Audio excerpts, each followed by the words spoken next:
Okay, so I'm going to cheat.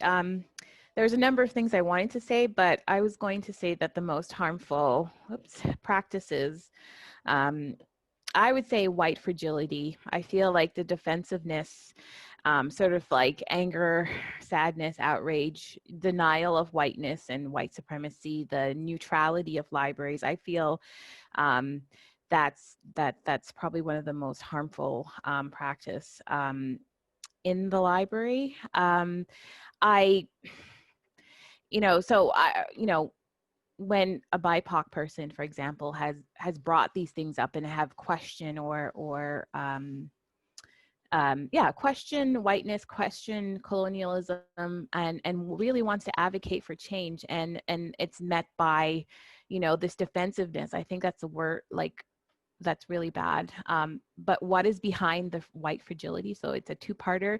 And I think for me, it is the performative diversity work. So like I have just shifted. And that's what I've been focusing on, in that, it is performative, because if you do, there's that feel good diversity that, David was talking about, those uncomfortable questions and being uncomfortable, and we do get comfortable in certain types of diversity work. So I think it's we're comfortable with performative diversity, which is, some of those patchwork projects, so like those glib guides, those statements, but real change, I think, comes from calling out racism, whiteness, and privilege.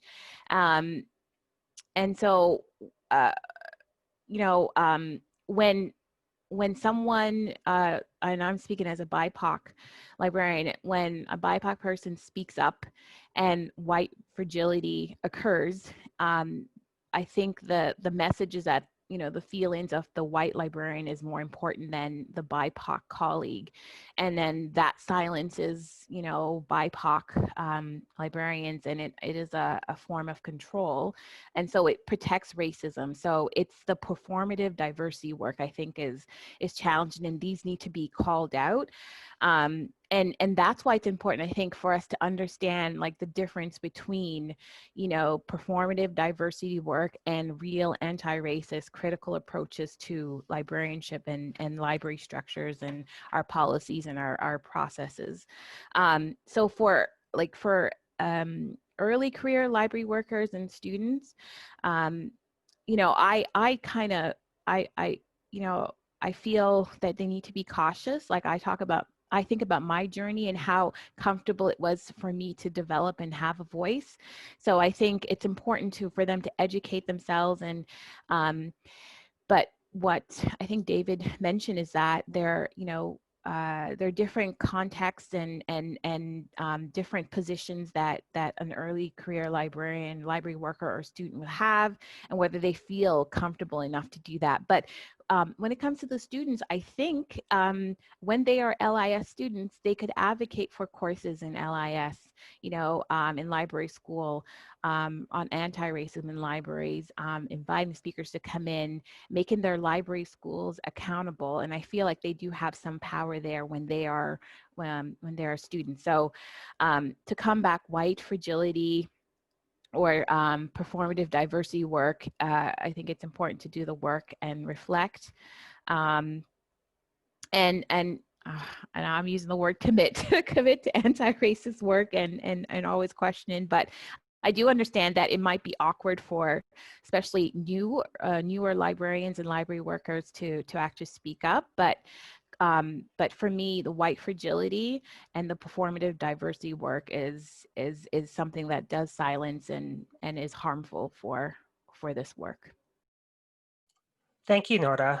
I remember I took a course in library school about addressing problematic situations in a library, and we had a bunch of prompts, and we would do this, like, I think every 2 weeks. And then when something did happen in a library I was working at, I kind of froze because there was a bunch of people there.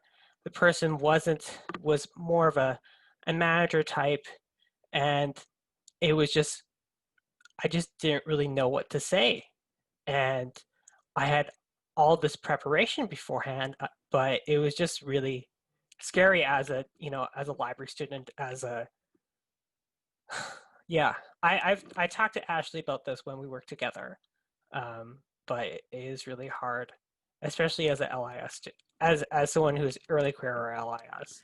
Could I add just one thing? And I think that it's really important for those who are not BIPOC and that who are not necessarily early career, but those who have the power to speak up. I think it's very important to support when it's not always a BIPOC person, it's not their duty to always speak up and recognize these things. So once you educate yourself and you are in those situations, I know that it's been very helpful. I've had situations where I haven't had colleagues back me up, but when they did, that really did make a difference. I just wanted to. Thank you. Now to David. Yeah, I struggle with this question a little bit because, I think it's sort of hard to grade things in terms of what's most harmful.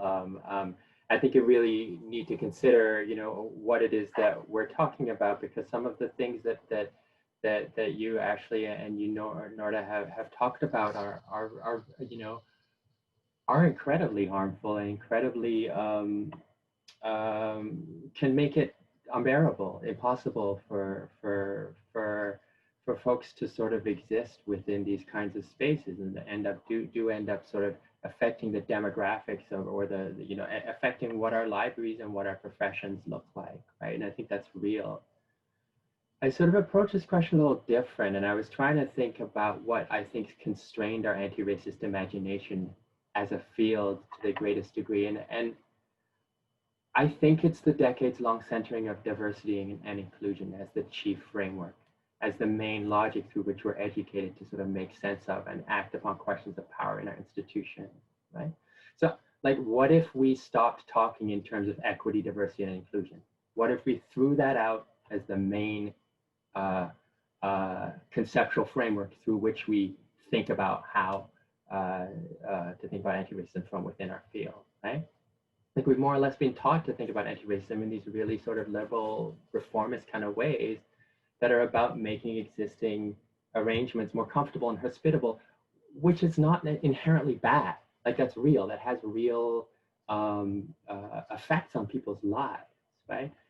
But the fact that diversity and inclusion and, more recently equity has come to be centered as the main channel through which anti-racist energies are authorized and shaped, it serves as a serious barrier to the kind of structural critique that I think, has been referenced today. And if it serves as a sort of substitute for asking these more difficult questions about the spaces to begin with and the larger structures to which they're connected to. Is our anti-racism simply about making LIS more bearable, which is not a small task and is not a bad thing to do? But if we have a larger vision about what critique can look like from what anti-racist work can look like from within our field, that sort of situates these dynamics as part of larger structures, and I think that's a little more of an expansive imagination. In terms of early career library workers and library students, and really any library worker, one way to maybe try to push back against these kinds of educational imperatives is to maybe create spaces of sustained collective study that go beyond these sorts of dominated formulations of anti-racism as EDI.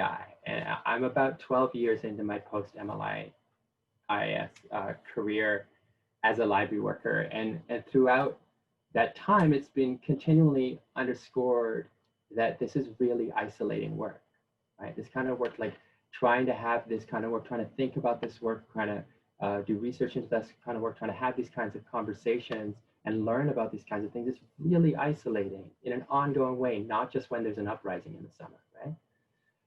I think we know that academic life is dominated by individualistic and sort of output-driven narratives of intellectual work. We also know that knowledge making is always already collective, it's always messy. And it seems to me that if we recognize that deepening our analysis in an ongoing way is a part of anti-racist struggle, is a crucial part of that struggle, then I think we need spaces in which we can work through this stuff together.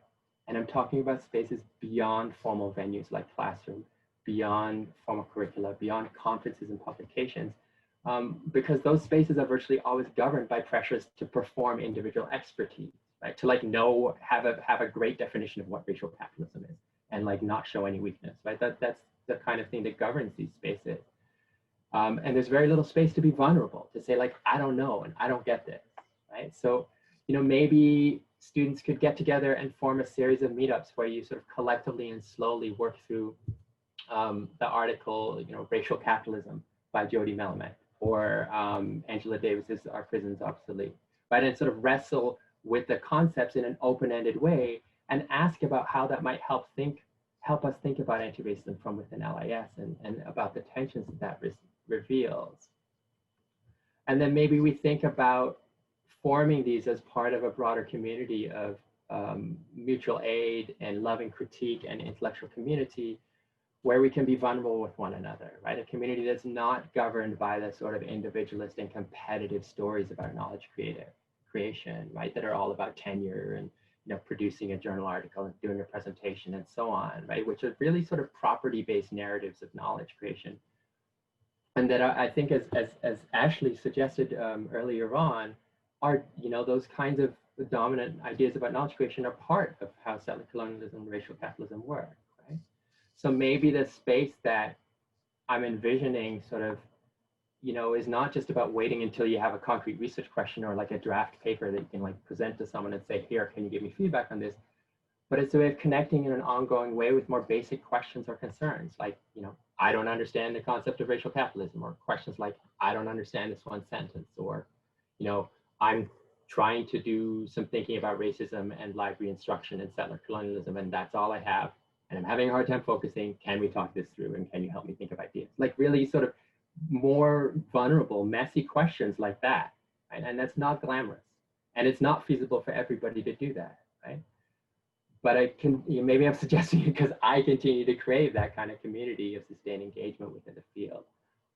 You know, but I think sort of having these informal spaces of study, which, you know, people like Sandy Grande and Robin D.G. Kelly and Fred Moten and Stefano Harney, they talk about these kinds of spaces that are in but not of the university, right? Maybe these kinds of spaces will have potential to push back against that kind of institutionally entrenched EDI narratives that are, I think, are a barrier to work towards deeper structural transformation. So yeah, that's kind of what I have to say about that. Thank you, David. And on to Maha. Thank you. I agree with everything that all my panelists have talked about. They're all important pieces that we need to visit and figure out. And Ashley, I'm so sorry this happened to you. It may not come as a surprise for you to also know that Norda and I were recently attending another session a few days ago, and we mentioned it there. When we started WINLOC, we were asked, why do you need WINLOC? We have other library associations. So it's not a surprise. It doesn't come as a surprise to me that you were asked, why are you in this space? It's not the same thing, but people were asking, why do you need your own space? It just tells me that I don't think people have a clue what EDI BIPOC work is. And in some ways, there's no other option but for us to tell them this is why. And Norda was kind enough to actually write a paper on that for the CLA's felicity at that time. So there are many things that are harmful practices, but through my work at Carl as a EDI VPO, I want to point out one thing. Not having data about EDA work in libraries or about BIPOC is a huge hindrance. It is a harmful practice because quite often administrators, before they can vouch money, before they can vouch their people to do this work, they want to know, well, what exists about that you can tell me, that you can show me, that you can prove to me. And if we don't know the numbers, then we don't have a starting point to say, here are the gaps. And that is a big problem for us. And